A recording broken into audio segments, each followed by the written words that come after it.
دشتیارچی له کندوز ولایت څخه لسګونه کیلومتره لرې پرته ولسوالي ده چې د اسلامي امارت له حاکمیت راوروسته پکې د رغنیزو پراختیایي پروژو پلي کېدو ته پاملرنه زیاته شوې.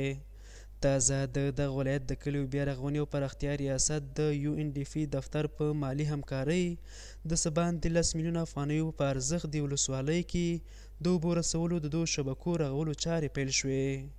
همه موسساتی که در اینجا میخواهند پروژه انکشافی را تطبیق بکنند ما با همراهشان 100% همکار و کمک میکنیم و هیچ نوع مشکلی نیست و هیچ کسی مانع وجود هم نداره.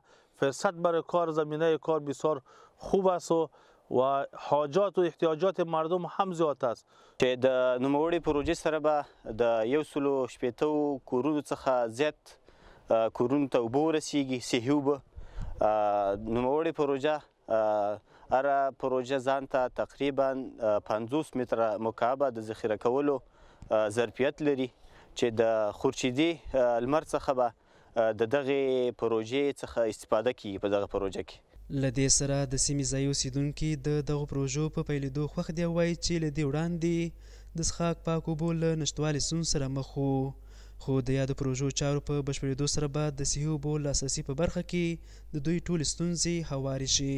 موږ د څښاک د اوبو مشکل انشاءالله د دې پروژې په تطبیق سره حل کیږي.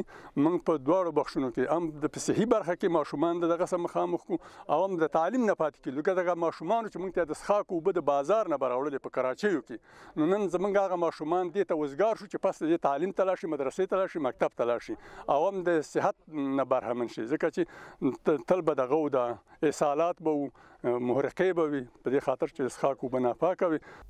په دشتیارچي ولسوالۍ کې د څښاک پاک اوبو رسولو د 2 شبکو چارې په داسې حال کې پیلېږي چې همدا تېره اونۍ د کندوز د کلیو بیا رغونې او پراختیا ریاست د ډاکار دفتر په مالي همکارۍ د امام صاحب ولسوالۍ په سید احمد شاه غا سیمه کې د اوبو رسولو یوه شبکه جوړه او ګټه اخیستنې ته سپارلې وه.